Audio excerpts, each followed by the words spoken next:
ভোলানাগার গ্রামে মটন বিরিয়ানি ঠেলা নিয়ে বসতো। ওর ব্যবসা ভালোই চলতো। রোজ ওর কাছে ৬-৭ জন লোক মটন বিরিয়ানি খেতে তো আসতোই। এইভাবে ওর দিন কাটছিল। একদিন কেশব ব্যবসা করতে করতে নিজের মনে মনে বলল, রোজ দিন ৬-৭ জন গ্রাহক মটন বিরিয়ানি খেতে চলেই আসে, আর তাতে মোটামুটি আমার দিন কেটে যায়। কিন্তু এইভাবে আর কতদিন চলবে?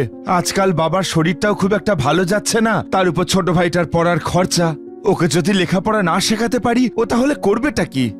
এইসব চিন্তা করতে করতে বেচারা কেশব বাড়ি ফেরে। আর তার স্ত্রী রূপালী তাকে এত চিন্তিত অবস্থায় বাড়ি ফিরতে দেখে বলে, হ্যাঁ গো, কি হয়েছে তোমার? তোমাকে খুব চিন্তিত দেখাচ্ছে। মনে হচ্ছে কাজকর্ম ঠিক মতো চলছে না। কি যে আর বলবো তোমাকে, রোজ ৬-৭ জন গ্রাহক বিরিয়ানি খেতে আসে বটে, কিন্তু তার থেকে আমার যা মুনাফা হয় তাতে তো বাবার ওষুধ কিনতে আর বাড়ির সংসার খরচেই চলে যায় গো। ছোট ভাইটার পড়ার খরচ আমি তুলবো কি করে জানি না। তখন সেখানে কেশবের ছোট ভাই সুধীর আসে আর বলে, দাদা, তুমি আমার জন্য এত চিন্তা করো না গো, আমার পড়ার খরচ ঠিক উঠে যাবে। আমি তো এটাও ভাবছি যে তোমাকে সাহায্য করার জন্য আমি বিরিয়ানি ডেলিভারির দায়িত্বটা নিয়ে নেব।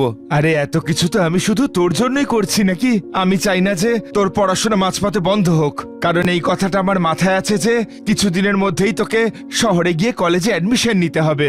একবার তুই কলেজে ভর্তি হয়ে গেলে আমাদের জীবনটা একেবারে বদলে যাবে।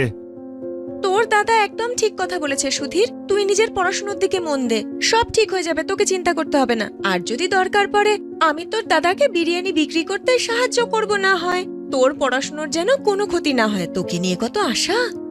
এই দেখে সুধীরের খুব ভালো লাগে যে তার দাদা আর বৌদি তাকে কত ভালোবাসে। বাড়িতে অসুস্থ বাবা থাকা সত্ত্বেও তার পড়াশোনার প্রতি তাদের কত চিন্তা। পরের দিন কেশব তার ঠেলা নিয়ে গ্রামের বাজারে বিরিয়ানি বিক্রি করছিল।